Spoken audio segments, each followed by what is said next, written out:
यह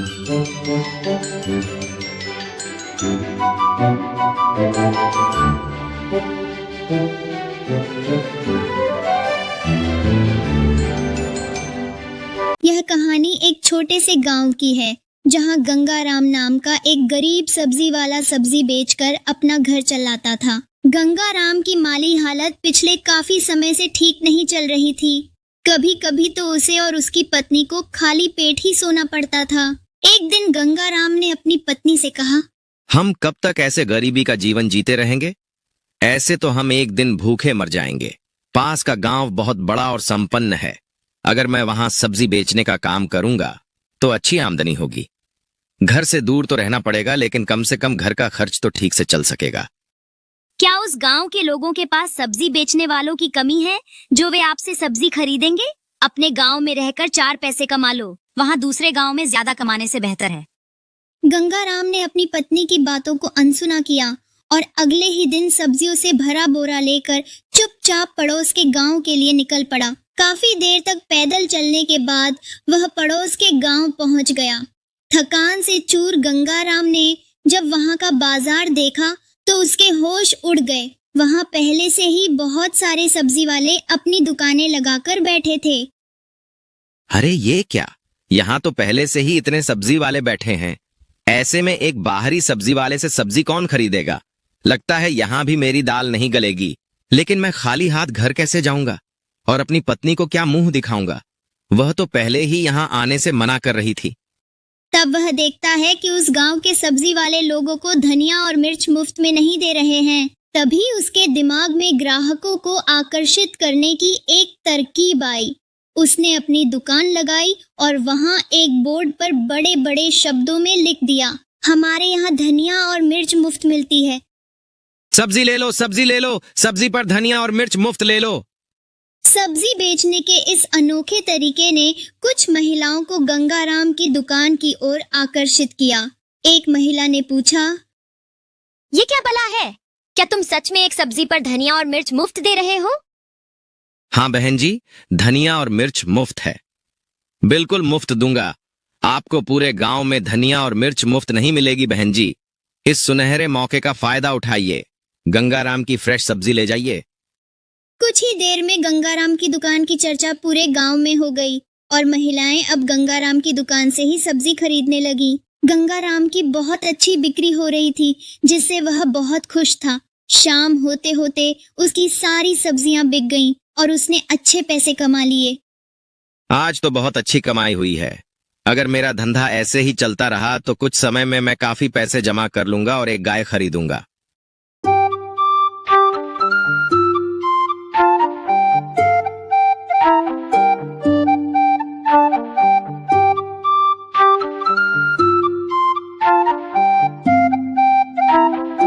सुनो जी, ये हार बहुत पुराना हो गया है। इसे जल्दी ठीक करवा दो, नहीं तो ये टूट जाएगा।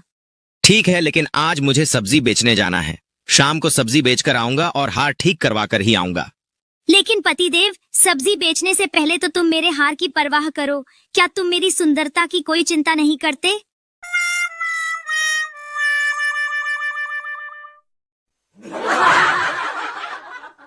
अरे मेरी सुंदरी, तुम्हारी सुंदरता के लिए तो मैं दिन रात मेहनत कर रहा हूँ। शाम को सब्जी बेचकर तुम्हारा हार ठीक करवाता हुआ आऊंगा। हाँ, लेकिन तुम वादा करो कि हार ठीक करवाने के बाद ही तुम आओगे, वरना आज घर में मत घुसना। वादा करता हूँ देवी जी, शाम को हार ठीक करवाता हुआ आऊंगा। तुम बस थोड़ा इंतजार करो। गंगाराम कड़ी मेहनत करके मंडी से सब्जियां लेकर आता और फिर उन्हें धूप में बेचता। इस तरह गंगाराम के पास इतने पैसे जमा हो गए कि उसने एक गाय खरीद ली। जब वह गाय को लेकर घर जा रहा था तो रास्ते में उसे डाकू मिल गए।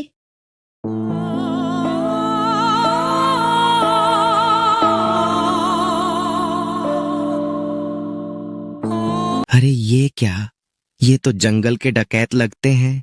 अगर इन्होंने मेरे पैसे लूट लिए तो मैं फिर से गरीबी के दलदल में फंस जाऊंगा। हे भगवान, मेरी मदद करो।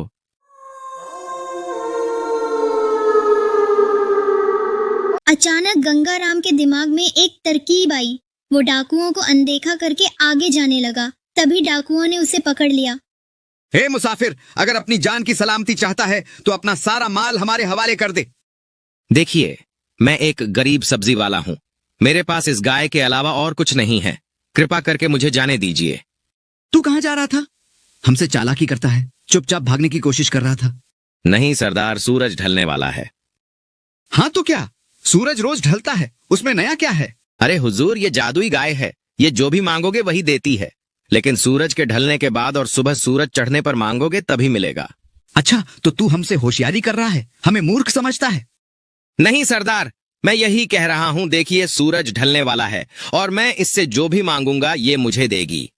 जैसे ही सूरज ढलता है, गंगाराम गाय से कहता है, मेरी प्यारी गाय, तुम मेरी सबसे अनमोल साथी हो। मुझे अपनी पत्नी के लिए एक सुंदर सोने का हार चाहिए, ताकि जब वो इसे पहने तो उसकी खूबसूरती और भी निखर जाए। गंगाराम अपनी जेब से हार निकालकर डाकुओं के सरदार को दिखाता है। अरे हाँ, तू सही बोल रहा है, यह तो सच में चमत्कार है। हमें तेरी ये गाय चाहिए। नहीं नहीं, ये गाय ही मेरी आय का इकलौता साधन है। अगर मैं इसे आपको दे दूंगा तो मैं क्या करूंगा? चलो ठीक है, हम तुम्हें इस गाय के बदले 8 लाख देंगे, लेकिन तेरी यह गाय तो बिना लिए नहीं जाऊंगा। ऐसी अद्भुत गाय मैंने पहले कभी नहीं देखी। यह गाय अपने साथ चमत्कार लेकर आई है, जो किसी भी मुश्किल को पल में हल कर सकती है। गंगाराम डाकू को गाय बेचकर घर चला जाता है, यह सोचकर कि अब उसके पास सोने का हार है, जिसे देखकर उसकी पत्नी बेहद खुश हो जाएगी। 8 लाख रुपए पाकर वह बहुत खुश था।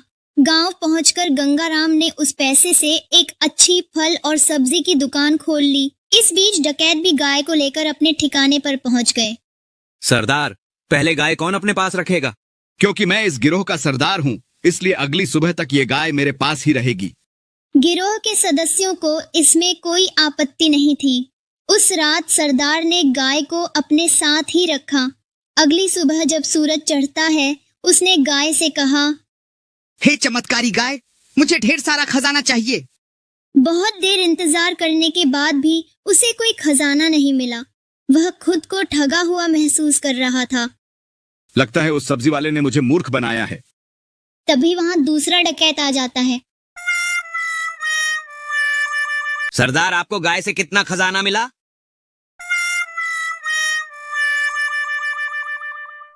इतना बेसब्र क्यों हो रहे हो? गाय को अपने पास रखने की बारी आज तेरी है। कल सुबह तक तुझे खुद ही पता चल जाएगा कि गाय कितना खजाना देती है। सरदार उसे कुछ नहीं बताता। वह नहीं चाहता था कि उसे मूर्ख समझा जाए। इसी तरह बाकी डकैतों ने भी एक एक करके गाय को अपने पास रखा, लेकिन उनके हाथ खाली ही थे। अब वे समझ गए कि उनके साथ धोखा हुआ है, उन्हें मूर्ख बनाया गया है। उस सब्जी वाले ने हमें मूर्ख बनाया है, उसे सबक तो सिखाना ही पड़ेगा। सरदार, एक आम सी गाय के बदले उसने हमसे 8 लाख रुपए लिए। अब हम उससे 8 लाख वापस लेंगे और उसे उसकी धोखेबाजी की ऐसी सजा देंगे जो उसे हमेशा याद रहेगी। सरदार, चलिए सब उसके गांव चलते हैं। डकैतों ने गाय को अपने साथ लिया और गंगाराम के गांव की ओर निकल पड़े। गंगाराम अपनी दुकान पर काम कर रहा था। तभी उसने डाकुओं को उसके घर की तरफ जाते देखा। वह तुरंत अपने घर पहुंचा और अपनी पत्नी से कहा, सुनो, अभी कुछ डाकू मुझे ढूंढते हुए यहाँ आएंगे। तुम उनसे कहना कि मैं अपनी दुकान पर काम कर रहा हूँ और चिक्की को मुझे बुलाने के लिए भेज देना। कहाँ है वो धोखेबाज गंगाराम? उसे बुलाओ, हमें उससे बात करनी है। वो तो अपनी दुकान पर गए हुए हैं। आप थोड़ी देर रुकिए, मैं अपनी चिड़िया को उन्हें बुलाने भेजती हूँ। चिक्की, अपने मालिक के पास चली जाओ और उनसे कह दो कि घर पर कुछ लोग इंतजार कर रहे हैं। ये क्या मजाक है? क्या ये चिड़िया इतनी समझदार है कि तुम्हारे कहने पर ये अपने मालिक को बुला लेगी? जी हाँ, चिक्की बहुत समझदार है। जब वो दुकान पर होते हैं और मुझे उनसे बात करनी होती है तो चिक्की मेरी बात उन तक पहुंचा देती है। ये बातचीत चल ही रही थी कि गंगाराम वहां पहुंच जाता है।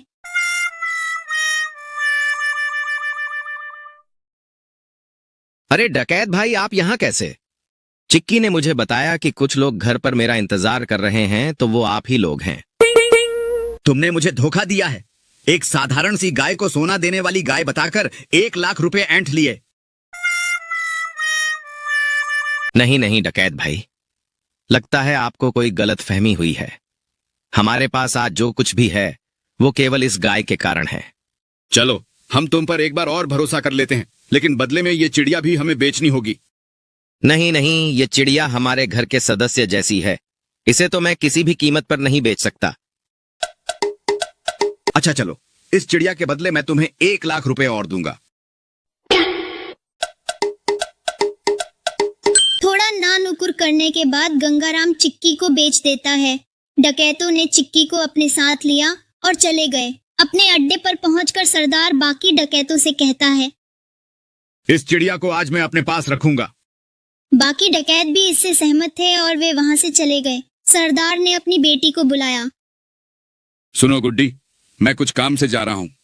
अगर मेरी कोई जरूरत पड़े तो इस चिड़िया को मुझे बुलाने भेज देना। ठीक है पिताजी। कुछ ही समय बाद एक डाकू सरदार से कुछ जरूरी बात करने के लिए वहां आ जाता है। गुड्डी, जरा सरदार को बुलाओ, मुझे उनसे कुछ जरूरी बात करनी है। आप थोड़ी देर रुकिए, मैं चिक्की से पिताजी के पास संदेश भिजवाती हूँ। चिक्की, जाओ और पिताजी से कह दो कोई उनसे मिलने आया है। चिक्की निकली तो थी सरदार को बुलाने, लेकिन वह सरदार के पास न जाकर सीधे गंगाराम के घर पहुंच गई। जब सरदार वापस अड्डे पर पहुंचा तो उसने देखा कि चिक्की तो वहां से गायब है। उसे यह समझते देर नहीं लगी कि वह कहाँ गई होगी। इस बार वह अकेला गंगाराम के घर पहुंचता है। सुनो गंगाराम, क्या चिक्की तुम्हारे पास आई है? हाँ डाकू भाई, वो मेरे पास ही आई है। लगता है उसे मेरी याद आ रही होगी। आप मेरी बात माने और उसे कुछ दिन का समय दें, आखिरकार वो आपको अपना मालिक मान ही लेगी। डाकू फिर से चिक्की को लेकर अपने अड्डे पर चला गया। अगले दिन उसका साथी डाकू चिक्की को अपने साथ रखने के लिए ले गया, लेकिन उसके रोज गंगाराम के घर वापस पहुंच जाने का सिलसिला नहीं रुका। अब उन डाकुओं को विश्वास हो चुका था कि उन्हें बार बार मूर्ख बनाया जा रहा है। उन्होंने आपस में गंगाराम को सबक सिखाने की योजना बनाई। इस बार मैं देखता हूँ ये गंगाराम हमें कैसे मूर्ख बनाता है। अब की बार तो उसे सबक सिखाकर ही रहूंगा। तीनों डाकू गंगाराम के घर पहुंचे। गंगाराम ने एक बार फिर उन्हें मूर्ख बनाने की कोशिश की, पर डाकू अब की बार उसके जाल में नहीं फंसे। उन्होंने गंगाराम को एक बोरी में भर दिया और उसे सबक सिखाने निकल पड़े। वो सब एक गुफा के पास से गुजर रहे थे। सरदार, पूरा शरीर थकान से चूर हो गया है, क्यों ना हम पास की गुफा में कुछ देर आराम कर लें। ठीक है, इस गंगाराम को यहीं पड़ा रहने दो, लौटकर इसे ले लेंगे। और डाकू वहां से गुफा में आराम करने चले गए। तभी वहां से एक चरवाहा अपनी गाय को लेकर गुजर रहा था। गंगाराम ने जैसे ही गाय की आवाज सुनी, उसके दिमाग में एक तरकीब आई और वो तेज तेज चिल्लाने लगा। अरे कोई तो मेरी मदद करो, मैं इस बोरी में बंधा हूँ, कृपा करके मुझे इस बोरी से बाहर निकालो। यह सुनकर चरवाहा बोरी के पास आता है। तुम कौन हो और इस बोरी में कैसे फंसे? मैं एक तांत्रिक हूँ और मेरे पास एक विशेष मंत्र है जिससे लोग अमीर हो जाते हैं, लेकिन कुछ जलने वाले लोगों ने मुझे यहाँ बंद कर दिया ताकि मैं किसी को अमीर न बना सकूं। तुम सच कह रहे हो? अगर तुम सच में तांत्रिक हो और तुम्हारे पास वो मंत्र है तो मुझे अमीर बना दो। हाँ बिल्कुल, लेकिन पहले मुझे इस बोरी से बाहर निकालो। ठीक है। चरवाहा सोचने लगा कि अगर यह आदमी सच में तांत्रिक है तो उसे अमीर बना देगा। उसने बोरी से गंगाराम को बाहर निकाल दिया।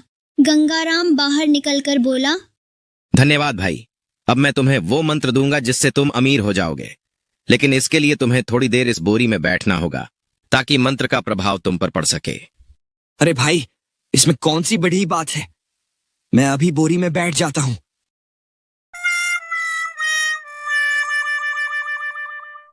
चरवाहा बोरी में बैठ गया और गंगाराम ने बोरी का मुंह बंद कर दिया।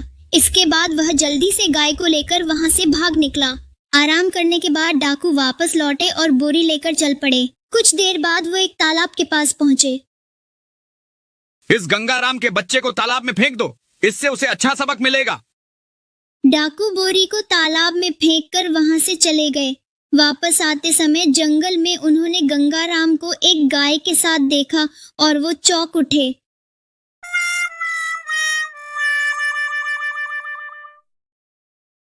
अरे गंगाराम, तुम यहाँ कैसे आ गए? अभी तो तुम्हें तालाब में फेंका था। डाकू भाई, उस तालाब के नीचे एक जादुई गुफा थी जहां बहुत सारा सोना था, जिसकी रखवाली यह गाय कर रही थी। इसी की मदद से मैं बाहर आ पाया और अपने साथ कुछ सोना भी लाया हूं। अब दोबारा सोना लाने मैं वही जा रहा हूं। सुन गंगाराम, अब तू उस सोने को भूल ही जा तो अच्छा होगा।